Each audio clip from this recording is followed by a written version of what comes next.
നമസ്കാർ, ഞാൻ ഹരിത. ഹിന്ദി വിത്ത് ഹരിത എന്ന ചാനലിലേക്ക് എല്ലാവർക്കും സ്വാഗതം. ഇന്നത്തെ ക്ലാസ്സിൽ ബാദൽ എന്ന കവിതയിൽ നിന്ന് പരീക്ഷയ്ക്ക് വരാൻ സാധ്യതയുള്ള വളരെ പ്രധാനപ്പെട്ട ഒരു ചോദ്യമാണ് ഡിസ്കസ് ചെയ്യാൻ പോകുന്നത്. അപ്പോൾ നമുക്ക് ചോദ്യം വായിച്ച് അതിൻ്റെ ഉത്തരം എന്താണെന്ന് മനസ്സിലാക്കിയിട്ട് പഠിക്കാം. കവിതാസെ പങ്ക്തിയാം ചുനെ ലിഖേ. കവിതയിൽ നിന്ന് വരികൾ തിരഞ്ഞെടുക്കുക, എഴുതുക. നമുക്ക് താഴെ കൊടുത്തിട്ടുള്ളവ വായിച്ച് കവിതയിൽ നിന്ന് അതിനനുയോജ്യമായ വരികൾ തിരഞ്ഞെടുത്ത് എഴുതാനാണ് പറഞ്ഞിട്ടുള്ളത്. ഇങ്ങനെയുള്ള ചോദ്യത്തിന് എങ്ങനെയാണ് സിമ്പിളായിട്ട് പെട്ടെന്ന് അതിന്റെ ഉത്തരം കണ്ടെത്തേണ്ടതെന്ന് ഞാൻ നിങ്ങൾക്ക് പറഞ്ഞു തരാം. അപ്പൊ പരീക്ഷയ്ക്ക് ചോദ്യങ്ങൾ വന്നു കഴിഞ്ഞാൽ നിങ്ങൾക്ക് അത് ഉപകാരപ്പെടും അതിന്റെ ഉത്തരം കണ്ടെത്താൻ വേണ്ടിയിട്ട്. നമ്മൾ കവിത പഠിക്കുമ്പോൾ തന്നെ വാക്കുകളുടെ അർത്ഥം മനസ്സിലാക്കി പഠിച്ചു കഴിഞ്ഞാൽ ഇതിന്റെ ഉത്തരം പെട്ടെന്ന് കണ്ടെത്താൻ പറ്റും. ഇപ്പൊ ഈ തന്നിട്ടുള്ളതില് അതേ വാക്കുകള് കവിതയിൽ എവിടെയാണ് ഉള്ളതെന്ന് നോക്കിയാൽ നമുക്ക് ആ വരി ഏതാണെന്ന് മനസ്സിലാക്കാൻ പറ്റും. ഇവിടെ റെഡ് കളറിൽ ഞാൻ മാർക്ക് ചെയ്തിട്ടുള്ളത് കവിതയിൽ അതേപോലെ വന്നിട്ടുള്ള വാക്കുകളാണ്. ബിജ്ലി ബാദൽക്കോ ചംകാത്തി ഹെ. മിന്നല് മേഘങ്ങളെ പ്രകാശിപ്പിക്കുന്നു. അപ്പൊ നമ്മുടെ കവിതയില് ബിജ്ലി ബാദൽക്കോ എന്നുള്ളത് അതേപോലെ വന്നിട്ടുണ്ട്. പിന്നെ താഴെ അന്തിയാരേമേ പ്രകാശ് ഫേലാക്കർ രാഹ് ദിക്കാത്തി ഹെ. ഇരുട്ടില് പ്രകാശം പരത്തി വഴി കാണിക്കുന്നു. അന്തിയാരേമേ ഇരുട്ടിൽ എന്നതും രാഹ് വഴി എന്നുള്ളതും കവിതയിൽ അതേപോലെ വന്നിട്ടുണ്ട്. അപ്പൊ ആ വരി ഇവിടെ എടുത്തെടുത്തു.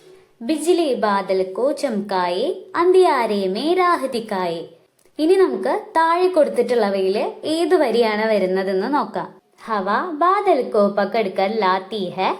ആകാശ് മേ ബാദൽ കാലേ കമ്പൽ ജേസെ ഛാ ജാതാ ഹെ. വഹ് ബഹുത് സുന്ദർ ലഗ്താ ഹെ. കാറ്റ് മേഘങ്ങളെ പിടിച്ച് കൊണ്ടുവരുന്നു. ആകാശത്തിലെ മേഘങ്ങൾ എങ്ങനെയാണ്? കറുത്ത പുതപ്പ് പോലെ പരക്കുന്നു. അത് വളരെ മനോഹരമായിട്ട് തോന്നുന്നു എന്നാണ് ഈ വരിയിൽ പറയുന്നത്.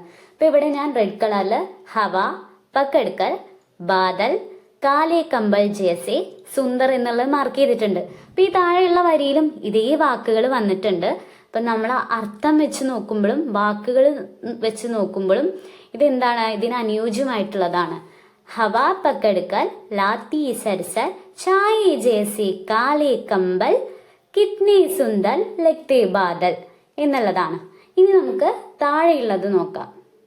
നന്നേ ജല കണോസെ ഭാപ് ബൻതി ഹെ. भाप से बादल बनता है. ठंड होने पर बादल बरसता है. ഇവിടെ നന്നേ ജലകണോ ഭാപ്പ്, പിന്നെയും വേറൊരു ഭാപ്പ് സി ബാദൽ ബൻതാ ഹെ എന്നുള്ളത് മാർക്ക് ചെയ്തിട്ടുണ്ട്. പിന്നെ ബാദൽ എന്നുള്ളതും ഞാൻ മാർക്ക് ചെയ്ത് കൊടുത്തിട്ടുണ്ട്. അതൊക്കെ അതേപോലെ വരുന്ന വാക്കുകളാണ്. പിന്നെ ഗ്രീൻ കളറിലുള്ളത് ചെറിയ വ്യത്യാസങ്ങളാണുള്ളത്.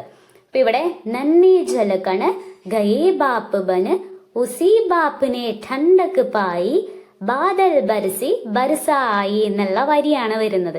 അപ്പൊ നിങ്ങൾക്ക് എങ്ങനെയാണ് കാര്യങ്ങളെന്ന് മനസ്സിലായല്ലോ.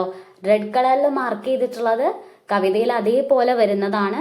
പിന്നെ ഗ്രീൻ കളറിൽ മാർക്ക് ചെയ്തിട്ടുള്ളതിൽ ചെറിയ ചെറിയ വ്യത്യാസങ്ങൾ വന്നിട്ടുണ്ട് എന്നുള്ളതാണ്. അപ്പൊ നിങ്ങൾ എന്ത് ചെയ്യുക, ഇത് ഇതേപോലെ എടുത്തെഴുതുക. അപ്പൊ എവിടെ ചോദ്യം വന്നു കഴിഞ്ഞാലും ഈ കാര്യം നിങ്ങൾ ഓർത്ത് വെക്കുക. അപ്പൊ നിങ്ങൾക്ക് തെറ്റാതെ അതിന്റെ ഉത്തരം എഴുതാൻ പറ്റും. ഇപ്പോൾ ഞാൻ നിങ്ങൾക്ക് പറഞ്ഞു തന്ന കാര്യങ്ങൾ നിങ്ങൾ എന്തായാലും മനസ്സിലാക്കിയിട്ട് തന്നെ പഠിച്ചിട്ട് പരീക്ഷയ്ക്ക് പോവുക. ഹിന്ദി പരീക്ഷയാണെന്ന് വിചാരിച്ചിട്ട് ആരും പേടിക്കേണ്ട ആവശ്യമില്ല. ഏത് ചോദ്യങ്ങൾ കിട്ടിക്കഴിഞ്ഞാലും അത് വായിച്ച് മനസ്സിലാക്കിയിട്ട് തന്നെ ഉത്തരങ്ങൾ എഴുതുക. എല്ലാ ചോദ്യത്തിനും നിങ്ങൾ എന്ത് ചെയ്യുക, ഉത്തരങ്ങൾ എഴുതാൻ ശ്രമിക്കുക. അപ്പോൾ എന്തായാലും നിങ്ങൾക്ക് നല്ലൊരു മാർക്ക് പരീക്ഷയ്ക്ക് സ്കോർ ചെയ്യാൻ പറ്റുന്നതാണ്. അപ്പോൾ ഞാൻ ക്ലാസ് എടുത്ത് തന്നത് നിങ്ങൾക്ക് ഇഷ്ടപ്പെട്ടിട്ടുണ്ട്, മനസ്സിലായിട്ടുണ്ടെങ്കിൽ അതെന്നെ കമൻറ്റ് ബോക്സിലൂടെ അറിയിക്കാൻ നിങ്ങൾ മറന്നു പോകരുത്. അപ്പോൾ നമുക്കിനി അടുത്ത ക്ലാസ്സിൽ കാണാം.